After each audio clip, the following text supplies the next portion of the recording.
వారమంతా చికెన్ తిన్నా సండే వచ్చిందంటే చాలు మళ్ళీ చికెన్ కోసం వెయిట్ చేస్తూ ఉంటాం. అలా అని ఎప్పుడు ఒకే ప్రాసెస్‌లో చేసినా బోర్ కొట్టేసిద్ది. నేను ఈ సండే ఈ ప్రాసెస్‌లో చేసి చూసాను. చికెన్ కర్రీ సూపర్‌గా కుదిరింది. ఒకసారి మీరు కూడా ట్రై చేయండి.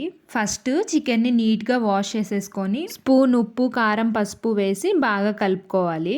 ఇది నేను పెద్దగా టైం ఏం ఫాలో అవ్వలేదు. ఆ వెజిటేబుల్స్ కట్ చేసుకున్నంత వరకు పక్కన ఉంచుకున్నాను అంతే. ఇప్పుడు కర్రీ చేసుకునే కళాయి పెట్టుకొని అందులో ఆయిల్ యాడ్ చేసుకోవాలి. ఇప్పుడు మనం మ్యారినేట్ చేసి పెట్టుకున్న పీసెస్ని కూడా వేసి హై ఫ్లేమ్లోనే ఒక 70% కుక్ చేసుకోవాలి. చికెన్ కుక్ అయిపోయాక దాన్ని వేరే బౌల్లోకి తీసేసుకొని ఇప్పుడు అదే ఆయిల్లో ఆనియన్స్, పచ్చిమిర్చి వేసి ఫ్రై చేసుకోవాలి. నేను మళ్ళీ ఎక్స్ట్రాగా ఆయిల్ ఏం వేసుకోలేదు. మీకు సరిపోకపోతే మళ్ళీ ఆయిల్ ఒకసారి యాడ్ చేసుకోండి. ఆనియన్, మిర్చి ఫ్రై అయిపోయిన తర్వాత అల్లం వెల్లుల్లి పేస్ట్ ఒక 2 స్పూన్స్ యాడ్ చేసుకోవాలి. అది పచ్చివాసన పోయేంత వరకు ఫ్రై చేసుకోవాలి. అందులోనే 2 మీడియం సైజ్ టొమాటోస్ ని స్లైసెస్ గా కట్ చేసి టొమాటో కూడా మగ్గిపోయిన తర్వాత మనం ఫ్రై చేసి పెట్టుకున్న చికెన్ కూడా యాడ్ చేసేసుకోవాలి. అందులోనే గుప్పెడు గోంగూరని సపరేట్ గా మగ్గించి దాంట్లో వేసుకోవాలి. టేస్ట్ కి సరిపడా ఉప్పు, కారం, అలానే ఒక స్పూన్ ధనియాల పొడి, గరం మసాలా కూడా యాడ్ చేసుకోవాలి. ఒక హాఫ్ గ్లాస్ వాటర్ యాడ్ చేసుకొని ఈ కన్సిస్టెన్సీ వచ్చిన తర్వాత కొత్తిమీర వేసుకుంటే మన కర్రీ రెడీ అయిపోయింది. వీడియో నచ్చితే లైక్ చేయండి.